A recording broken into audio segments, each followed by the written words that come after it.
كبرات تخاتلتي مدبر ساتلايت تلفزيون إريسات كوينات السودان اتزعبي سبعوي قلولاو عالم كوينو يقتل زبل حدا مدب حزنا لكم قريبنا لنا نبكة تالو بخبري نعدم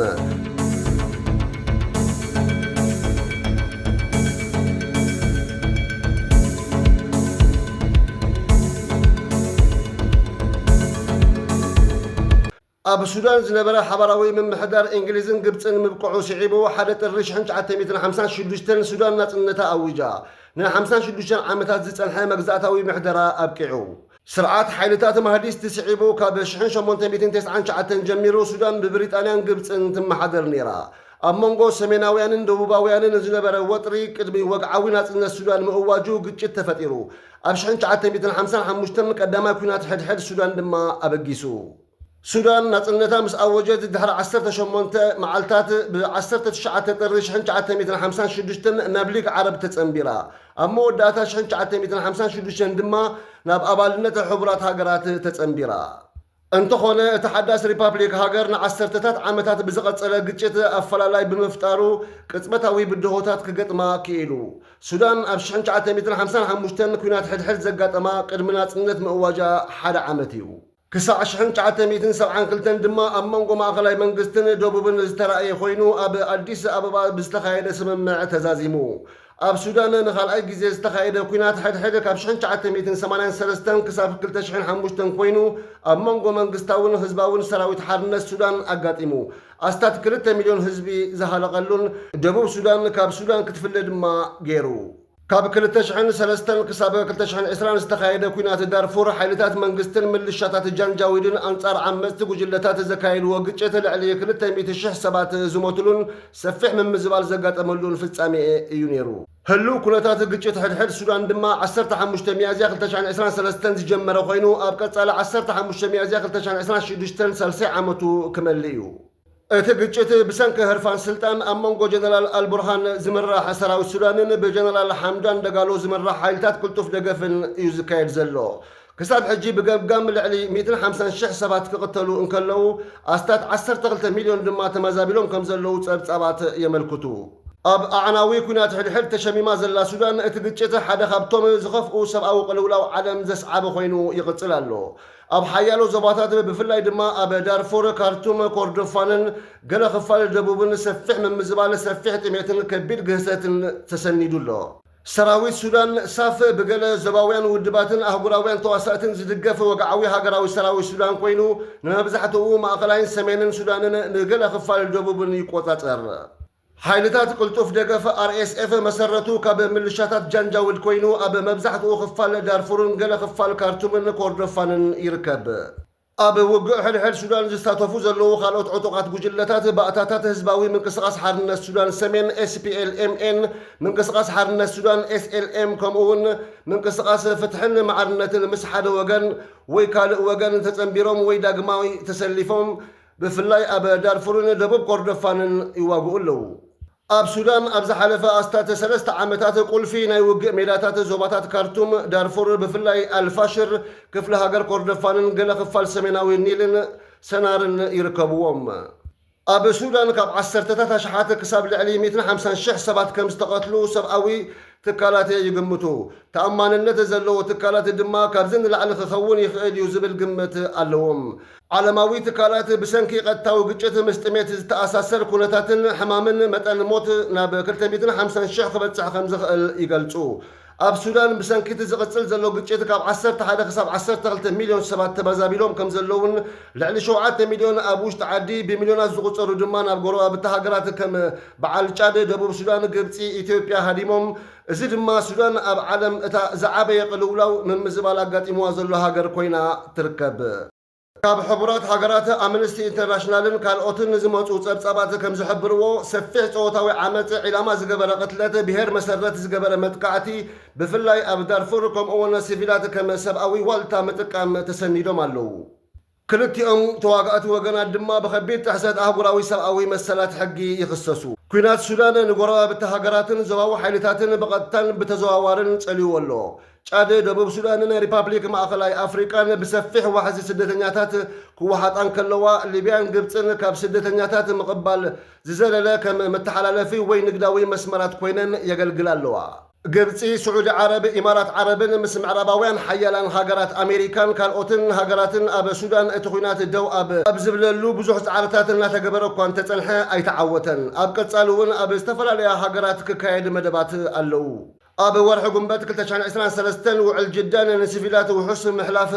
ዝምልከት ስምምዕ ፍረ ኣርዩ እኳ እንተነበረ ውግእ ዳግማይ ምስ ተጀመረ ግን ቀልጢፉ ፈሪሱ እንሆ ድሕሪኡ ንኣስታት 2 ዓመታት ዝቐፀለ መስርሕ ሰላም ብክልቲኦም መራሕቲ ተቐባልነት ብምስኣኑ ሱዳን ትብተን ኣላ ኣብ 2026 ኩናት ሱዳን ኣብ ዓለም ካብ ዝተረኣዩ ግጭታት እቲ ዝተሓላለኸን ዝኸፍአን ኮይኑ ይቕፅል ኣሎ